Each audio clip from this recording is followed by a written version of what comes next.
Hemos hablado sobre el pasado, sobre el presente y el día de hoy hablamos sobre el futuro. Y el futuro es en cierta manera un lienzo en blanco, ¿cierto?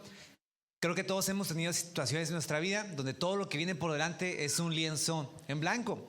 Cuando cambias de trabajo, por ejemplo, inicias tu trabajo nuevo y es un reinicio. A lo mejor cuando te cambias de casa, inicias una nueva relación, o se acaba una relación.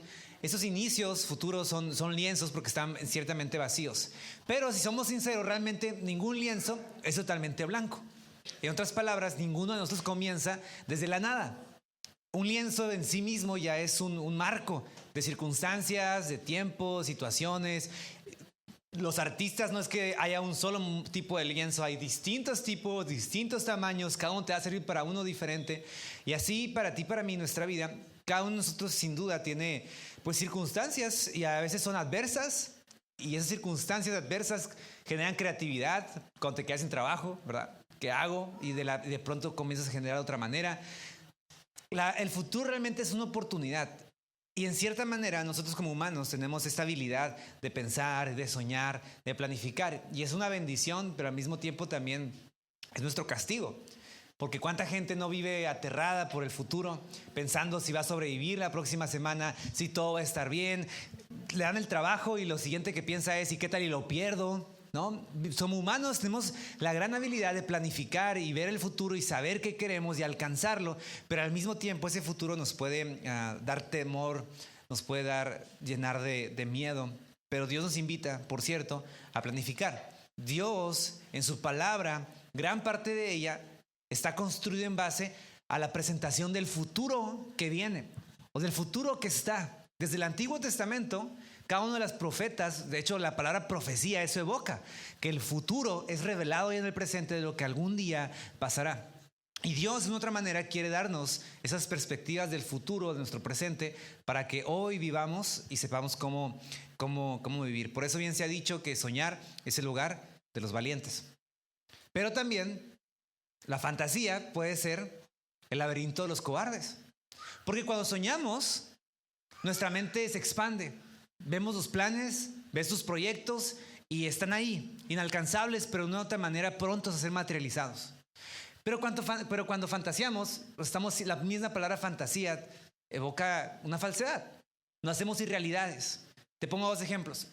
Una persona que sueña con ser un gran médico y se inscribe en una escuela de medicina, va, cumple las tareas, estudia, está puntualmente trabajando en ese sueño, en ese proyecto y lo está de una u otra manera con su trabajo materializando.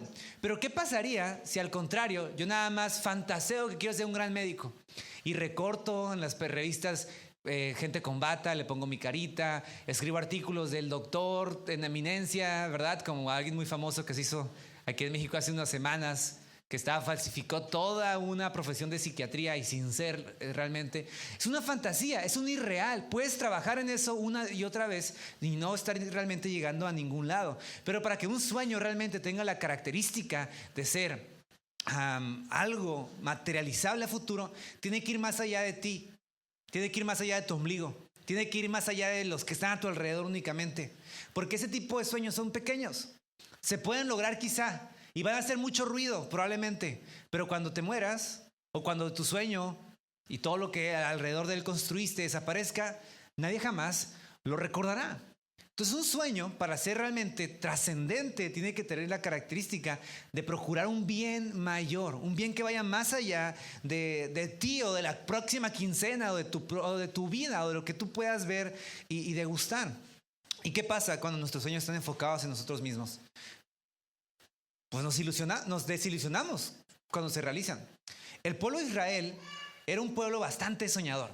Tú lees la palabra de Dios, cómo ellos tenían planes y proyectos, escuchaban lo que Dios les prometía, pero ellos de una otra manera a veces se quedaban a mitad porque solamente veían ese sueño para su propio beneficio. Y el día de hoy vamos a estar viendo un texto que es Ageo, y es un momento muy especial, porque en Ageo, la semana pasada vimos una promesa al pueblo que estaba en el exilio, pero Ageo es el pueblo después del exilio. El pueblo de Israel fue sacado de la tierra prometida, deportado como un juicio de Dios contra ellos por su desobediencia, pero una vez que ese juicio había pasado, Dios los vuelve a traer a la tierra prometida y les dice que ellos deben reconstruir la ciudad que Nabucodonosor había destruido. Y el templo que había sido destruido, el gran templo de Salomón que había sido saqueado, ellos tenían la responsabilidad de volver a construirlo. Pero en el entretiempo se desanimaron. Hubo oposición, hubo gente que no estuvo de acuerdo. Los vecinos, naciones vecinas, se opusieron a la construcción del templo y ellos pararon la construcción del templo. Y en lugar de construir este gran proyecto de nación, que el templo para los judíos era un símbolo importantísimo de que la presencia de Dios moraba dentro de ellos, en lugar de hacer eso, se pusieron a construir sus casas. Y en Ageo capítulo 1, Dios les recrimina esa actitud, porque ellos estaban siendo más fieles a su propio proyecto que al proyecto de Dios. Dios les dice, miren sus casas, están lujosas, las están construyendo. Sí, ahí va bien bonito el mármol, la madera, la casa va remodelándose hermosa, pero miren el templo, está en ruinas, no tiene fundamentos. Y Dios le recrimina a toda esta nación qué es lo que ellos estaban haciendo. Y Ageo es este profeta que Dios envía para que ellos mediten, y Dios les dice, despierten, porque dense cuenta que su proyecto es muy bonito y su sueño es hermoso, pero es chiquito. Se va a quedar ahí en esa construcción. Pero el sueño que yo tengo, Dios les está diciendo, el proyecto que yo tengo es un proyecto que va a abarcar no nada más su generación, sino que tiene una proyección hacia el futuro. Así que enfóquense. Y es una llamada de atención para nosotros, porque en cierta manera, ¿cuántas veces no estamos solamente viviendo para nuestro propio beneficio? Tenemos muchos planes, muchos proyectos, muchos sueños, y el futuro es un lienzo blanco, pero con un lápiz, con un borrador en lápiz que nos beneficia solo a nosotros. Y es ahí cuando Dios nos dice, oye, ese plan está muy bonito, pero dime, ¿en dónde encaja mi plan dentro de ese proyecto? Y ahorita vamos a hablar un poquito de cómo debería encajar, ¿no? Pero ¿de qué se trata esto? ¿De qué se trata? Porque, ojo, el pueblo de Israel, ¿qué tenía que hacer? Reconstruir un templo. La misión es simple, es sencilla, podría parecer hasta insignificante. Yo imagino a todos ahí. ¿Y yo qué hago? Pues esa piedra, ponla de este lado.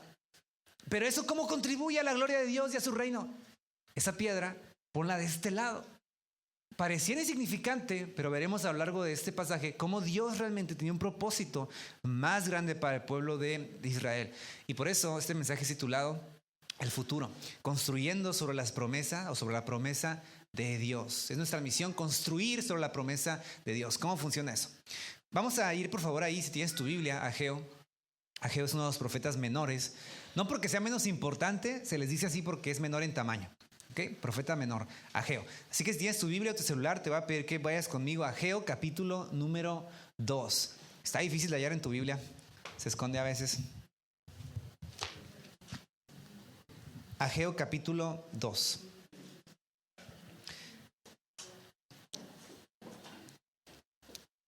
Y este pasaje tiene ciertas características importantes.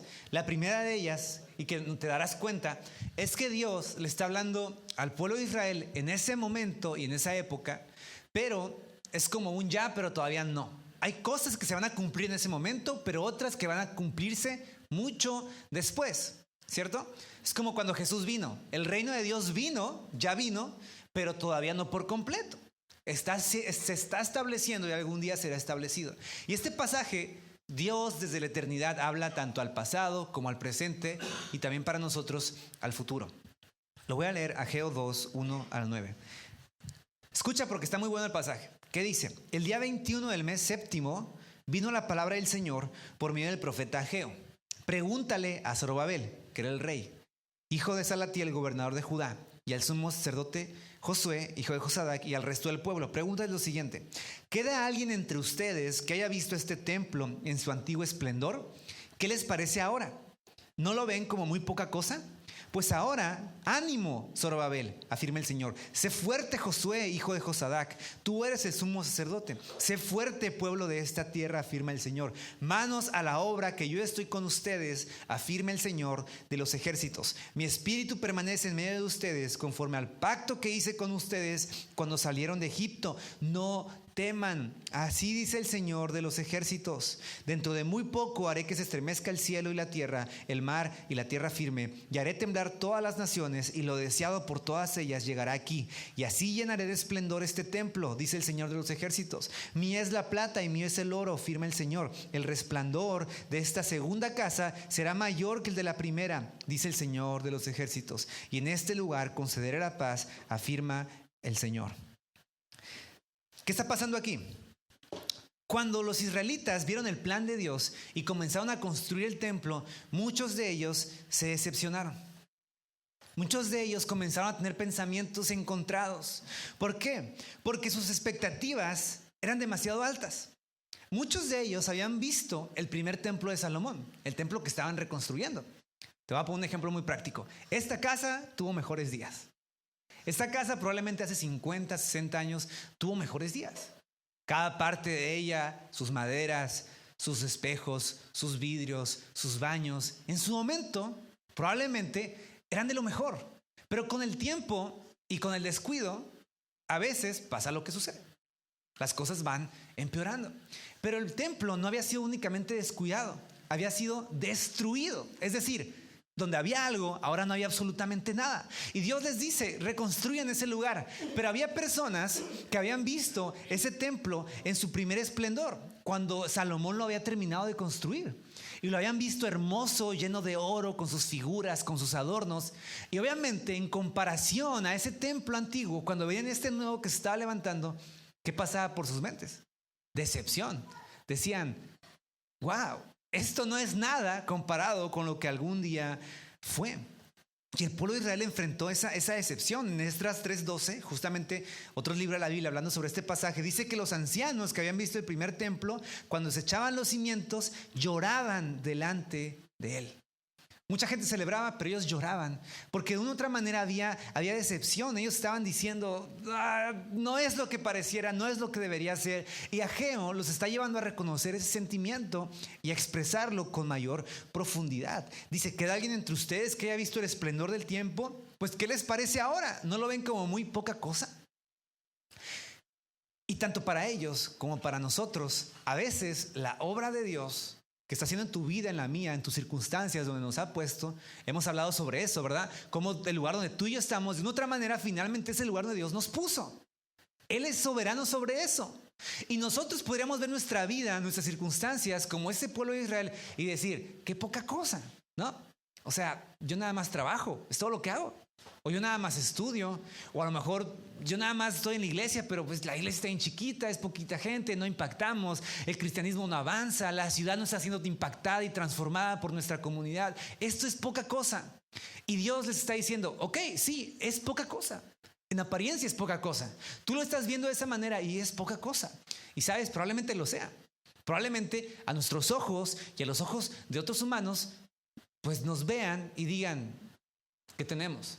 Pero eso no es motivo suficiente como para simplemente rendirnos y dejar de vivir nuestra vida con un propósito más grande.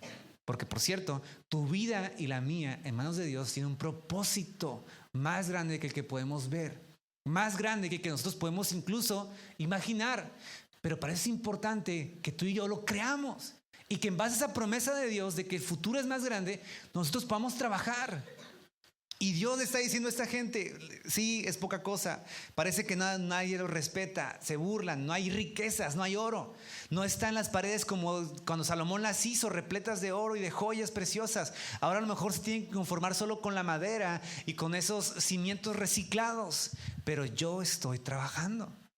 Y por eso en el versículo 4 Dios les ordena que ellos construyan sobre la promesa. ¿Qué les dice? Fíjate, Ageo 2:4, pues ahora ánimo, Zorobabel. Zorobabel era el gobernador de Judá, el líder de ellos, y le dice, ánimo, Zorobabel. Hay oposición, no tienes la riqueza que quisieras para reconstruirlo, pero anímate, hazlo. Luego le habla a Josué, que era el sacerdote, y le dice, ánimo, Josué, tú eres el sacerdote, sé fuerte. Le continúa Dios diciendo al pueblo de la tierra, sean fuertes. ¿Por qué? Manos a la obra, porque yo estoy con ustedes, afirma el Señor de los ejércitos. ¿Sabes? Esta es una buena base para tener motivación y tener aliento verdadero. Porque la motivación de Dios no es psicológica, es espiritual. Dios no le está diciendo a esta gente, trabaja porque te vas a sentir mejor. Trabaja porque cuando trabajes algo va a pasar y algo va a pasar dentro de tu corazón y de tu mente y vas a sentirte motivado. Es como cuando haces el gimnasio, ¿eh? Si alguien de ustedes va. No todos los días son buenos. No todos los días vas a querer ir al gimnasio. Pero a veces te dicen, ve porque cuando estés ahí de otra manera te vas a motivar. Pero es una motivación psicológica. Y Dios no le dice a este pueblo, a ver, échenle ganas porque todo va a cambiar. Échenle ganas porque en cuanto empiecen a trabajar yo voy a actuar de esta manera. La motivación es espiritual. Dios les dice, trabajen, ¿pero por qué? Porque yo estoy con ustedes. Trabaja, aunque parezca que no se concreta, que el templo no avanza, que no está siendo decorado como pareciera, pero trabaja, ¿por qué? Porque yo estoy con ustedes. Dios está diciéndole al pueblo de Israel, yo estoy con ustedes. En ese sentido, cuando Dios les dice manos a la obra, no es únicamente un esfuerzo físico, era un esfuerzo espiritual, comunitario. Ellos no estaban construyendo un templo, estaban construyendo la promesa de Dios de que Él moraría en medio de ellos. Y mira, cuando tú y yo trabajamos en trabajos que se parecen insignificantes, cuando tú y yo tenemos proyectos que sientes que no avanzan, cuando van de la mano de Dios, aunque parece que son poca cosa, si tú estás realmente encomendando a Dios tu trabajo y tu vida, tienes una conciencia plena de su presencia en tu vida y en la de tu familia, ese trabajo está construyendo la promesa de Dios para este mundo.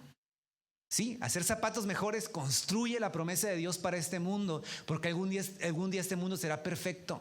Batallar con tus hijos, que parece que le dices 5 o 6 veces lo mismo, es trabajar en la promesa de Dios, porque Él está llevando a este mundo a un mejor lugar, con personas que se amen, que se respeten. Trabajar, e incluso en lo insignificante, está construyendo la promesa de Dios. Y Dios le está diciendo a esas personas, tienen que creerlo, tienen que trabajar la promesa. ¿Por qué? Porque yo estoy con ustedes. Y esa promesa es tan cierta en ese momento como es más cierta el día de hoy. Porque Jesús dijo, yo estaré con ustedes todos los días y hasta el fin del mundo.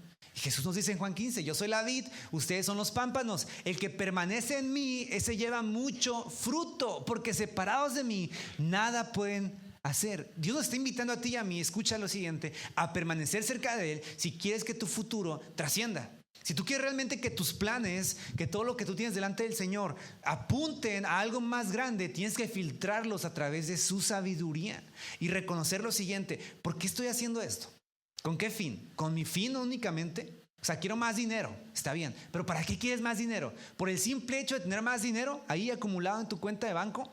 O a lo mejor analiza tu corazón y di, bueno, creo que quiero más dinero porque quiero pagar estas deudas y quiero poder ayudar más en esto en la iglesia, ayudar más en esto en mi familia, quiero mostrar el amor de Dios a través de esos recursos. O dices, no, nada de eso, ¿no? Solo quiero tener más dinero, solo quiero viajar más. Ok, ¿para qué quieres viajar más? ¿Cuál es el punto detrás de eso? A lo mejor tú quieres estudiar, prepararte, ¿pero para qué? ¿Para ser alguien más? ¿Para valer más? ¿Para ser alguien digno? ¿Cuál es realmente la motivación detrás de lo que estamos haciendo? Porque Dios promete éxito si Él va de nuestra mano. Ahora, ¿cómo funciona eso? Y aquí va la clave, ¿no? ¿Cómo sé que tengo que estudiar medicina o tengo que estudiar una ingeniería? ¿Cómo sé si debo comprar eso o no debo comprar eso? Aquí te va la clave. Estate cerca de Dios, permanece cerca de Él, búscalo en su palabra, búscalo en oración y haz lo que quieras. Así funciona. No va a haber algo misterioso en el cielo donde Dios va a poner un escrito tremendo. Cásate con María Paula, no con otra. No va a pasar. O sea, si me preguntas por qué me casé con mi esposa, no fue porque recibí una señal del cielo, ni un sueño donde ella se aparecía entre arcángeles. Yo me la imagino así, pero no la soñé de esa manera, ¿no? Y Dios no me dijo, es ella. Porque es engañoso, fíjate. Nuestro corazón puede creer que Dios nos está diciendo algo cuando Dios realmente no nos está diciendo absolutamente nada de eso. Y yo he escuchado tantos ejemplos de personas que se decepcionan de Dios. ¿Por qué? Porque Dios les prometió algo. Es que Dios no te lo prometió jamás. Te lo imaginaste. Te aferraste a eso quizá diciendo, es que Dios me dijo. Dios no te lo dijo. Porque así no funciona. Cuando Abraham fue a la tierra de Canaán, ¿tú crees que él sabía todo lo que iba a pasar? No, pero le creyó a Dios y dijo, voy, Señor, voy. ¿Qué hay allá? No sé, pero voy contigo. Y en el caminar con fe cerca de Dios, Dios puso el piso. Y tú y yo tenemos que hacer exactamente lo mismo. ¿Qué cosa? Otra vez, permanecer cerca de la palabra de Dios, estar cerca de Él en oración, ser sumisos, ser humildes, reconocerlo como nuestra prioridad y haz lo que quieras. Porque en ese sentido, Dios está guiando tu vida. Y Dios, fíjate, hay una diferencia esencial entre las fantasías y los sueños. Las fantasías nacen ¿de qué? Las fantasías nacen de la irrealidad, ¿cierto? La misma palabra fantasía viene de esa irrealidad. Cuando alguien fantasea, ¿qué hace? Se sienta y empieza a pensar un montón de cosas que serán, que no serán. Pero por esencia, toda fantasía es un imposible. Pero un sueño, independientemente del tipo de sueño que sea, es un producto de nuestra conciencia, de nuestras circunstancias, y a veces ni siquiera puedes explicarlo. Es decir, no es algo que te imaginaste, a veces es simplemente un deseo. Y puede que Dios esté orando en ese deseo de ser doctor, de no serlo, de actuar así, de amar a las personas. Y tienes que responder a eso reconociendo otra vez tus circunstancias. ¿Qué está poniendo Dios en tu corazón? Siendo sumiso a su palabra, buscándolo, y entonces actúa, camina. Tienes que continuar adelante. Caso contrario, si tú y yo no hacemos eso, si no reconocemos la presencia de Dios en nuestra vida y simplemente estamos haciendo lo que nos venga en gana, sin estar sumisos a su palabra, sin buscarlo en oración, ahí hay problemas. ¿Por qué? Porque nosotros, por tendencia natural, vamos a buscar siempre nuestro beneficio y el de nosotros únicamente. Dios le dice a esta gente: mi espíritu permanece en medio de ustedes. ¿Por qué? Conforme al pacto que hice cuando salieron de Egipto, no teman. ¿Sabes qué es lo interesante de este relato? Que ellos no habían salido de Egipto. ¿De dónde habían salido? De Babilonia. Pero Dios lo está remontando al hecho de decir: mi promesa no es una promesa que se me ocurrió ahorita de un 2x3 para ti. Es una promesa que viene desde el principio que lo saqué de Egipto. Y es una promesa que yo extenderé para siempre, de generación en generación. Y esa promesa es la misma para ti y para mí hoy. Tú y yo salimos de ese Egipto, de estar perdidos espiritualmente. Dios nos ha traído a la tierra prometida, que es nuestro Jesús, que es Cristo. Y es la tierra de la promesa. Pero otra vez, tenemos que reconocer cuál es la promesa de Dios. Y Dios le dice a estas personas, igual que nos dice a nosotros: no temas, no temas. Dios está de nuestra parte, iglesia. Dios está con nosotros. La obra que hacemos aquí en la iglesia, la obra que haces al hablarle a otros de Jesús, al hacer un buen trabajo para reflejar a Cristo, es Dios quien está usando tu vida y quien está usando la mía. Y otra implicación directa que vemos de este pasaje es de que la obra humana, sin el Espíritu de Dios, sus obras y las mías, sin el Espíritu de Dios, son inútiles. No podemos lograr nada. Espiritualmente hablando, sin el Espíritu de Dios, no podemos lograr absolutamente nada. Pero ¿sabes qué hay algo más revelador aquí? Que Dios compromete la actividad integral del Espíritu en tu actividad y en la mía. En otras palabras, Dios no nos necesita, pero desea utilizarnos para llevar a cabo su obra. No es que Dios no tenga brazos, pero Él de una otra manera no va a corresponder ni a llevar la vida del Espíritu a tu comunidad, a tu familia, a tu casa, a tu trabajo, si no es por medio de ¿quién? De ti y de mí. Dios le dice a esta gente: construyan con sus manos, que el Espíritu está con ustedes. Pero ustedes, ¿qué deben hacer? Construir. Ustedes deben actuar. Dios mismo compromete su plena participación mientras tú y yo estamos trabajando. Eso no significa que Dios dependa de nosotros o depende de esta iglesia para transformar la ciudad, pero es su deseo y es su anhelo hacerlo a través de nosotros. Ahora, ¿con qué fin? Porque el pueblo de Israel estaba muy motivado construyendo el templo, pero Dios les da un fin. Dios les dice que algo más grande pasará que lo que ellos pueden ver. Versículo 6 dice: así dice el Señor de los ejércitos: dentro de muy poco haré que se estremezca el cielo y la tierra, el mar y la tierra firme. Haré temblar a todas las naciones, y lo deseado por todas ellas llegará aquí, y así llenaré de esplendor este templo. Dios está diciendo: sigan trabajando, porque en el futuro finalmente este templo será hermoso nuevamente. Y mira, nuestro futuro, esa es la garantía que tiene de que será hermoso. No porque nosotros lo estemos haciendo, sino porque Dios lo está prometiendo. El pasaje que vimos la semana pasada, Jeremías 29, Dios dice ahí: versículo 11, porque yo sé los pensamientos que tengo para ustedes, los planes que tengo, no planes de mal, no de destrucción, sino planes de bien, de bienestar. En otras palabras, aunque el futuro para nosotros sea aterrador, aún con la mano de Dios, Dios no nada más promete que Él estará con nosotros. Él promete que ese futuro es esperanzador. Y de que cuando tú y yo estemos actuando y trabajando como iglesia, como individuos, Dios es el que está actuando. Al pueblo de Israel le dice, mía es la plata y mío es el oro. Ok, ves esas paredes todas feas, sin oro, sin plata. Pero Dios dice, oye, pero eso al final de cuentas, ¿de quién es? Es mío, yo lo voy a proveer. Tú simplemente tienes que trabajar donde yo te he puesto.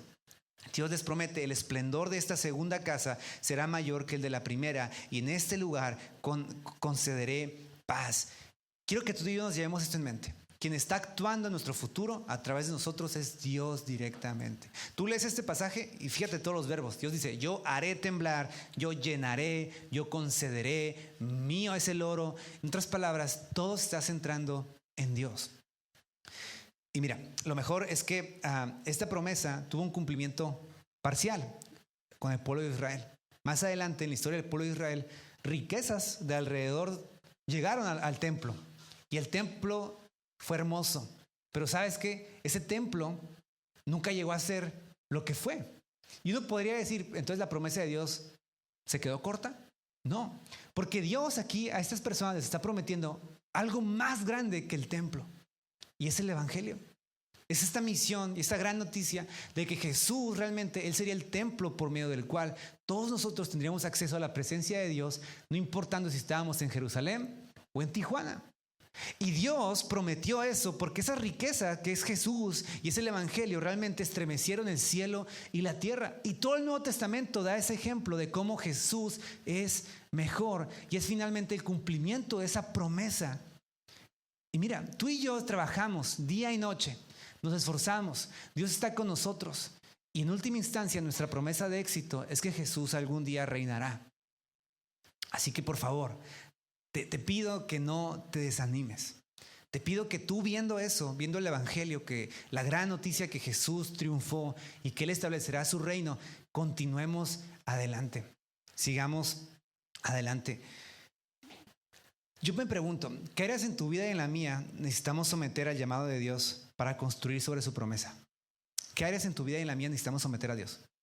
Piénsalo un segundo. ¿Somos el pueblo de Ageo en el capítulo 1 o después del capítulo 1? El pueblo de Dios que dice, pues ¿sabes qué? Yo me enfoco en mi casa, en mí, en los míos, solo en mi beneficio. O somos el pueblo de Dios que toma las promesas de Dios y dice, yo me aferro al Señor. Yo quiero construir para el Señor, para su gloria, para su reino. ¿Dónde estás parado tú? ¿Dónde estamos? Es la invitación que yo te quiero hacer el día de hoy.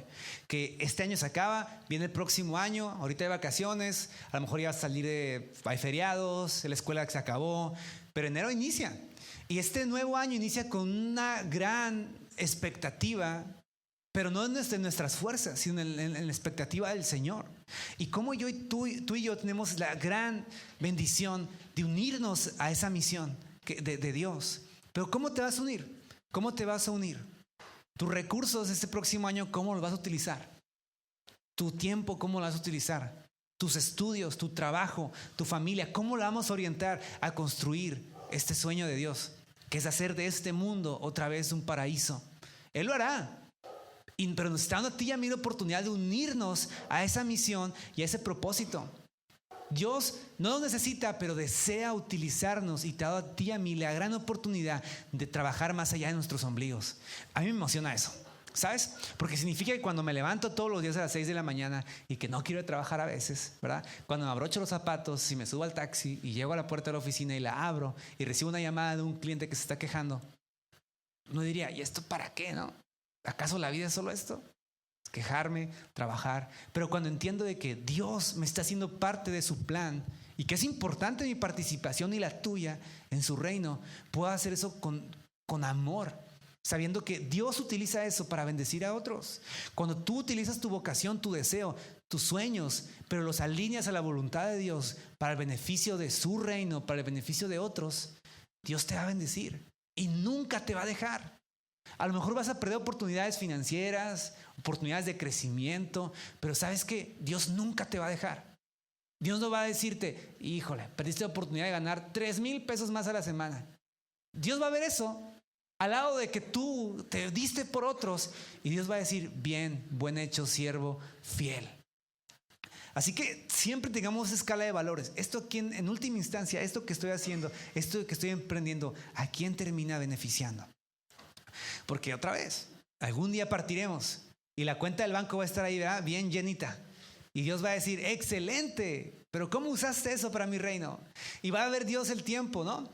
Yo digo que ya veo mi tiempo de pantalla en mi celular y me sorprendo, ¿no? Digo, ay, wow, tantas horas en redes sociales. Eso va a utilizar Dios seguramente para decir, hijo, tiempo de sobra había, ¿no? Pretexto no tuviste, pero ¿dónde está el tiempo? ¿Dónde está el tiempo que utilizamos? Y entenderlo de esta forma te libera, porque sabes, Dios no nada más está pidiendo que trabajes en su iglesia. Bueno, a labores espirituales únicamente. Donde tú estás, donde yo estoy, construyendo el reino de Dios, la casa de Dios, estamos en el lugar donde Dios nos puso. Pero debemos tener esa mentalidad y buscarlo. Y Dios se va a encargar de acomodar todo lo demás. No se preocupen, Dios está con nosotros. Esto resuena como la promesa que Dios hace a Josué. No temas, no desmayes. ¿Por qué? Porque yo estaré contigo. Y yo te animo a soñar. Que salgas de aquí hoy, llegues a tu casa en la tarde, los próximos días, aprovecha el fin de año, que muera todo lo que tiene que morir y renace el próximo con un nuevo plan de vida, un nuevo futuro, una esperanza, sabiendo que Dios te quiere usar. ¿Qué te parece si oramos? Y le pedimos a Dios en primer lugar que nos ayude a entender nuestro corazón, a examinar nuestra vida, a ponernos delante de Él y que Él nos muestre qué es lo que desea en el lugar donde nos ha puesto. Con la profesión, con los gustos que nos ha puesto, cómo Él desea utilizarnos ahí. Y luego, ¿qué tal si oramos para que Dios abra nuestro corazón y con su espíritu nos dé la fuerza para caminar sobre su promesa y seguir adelante? Oramos.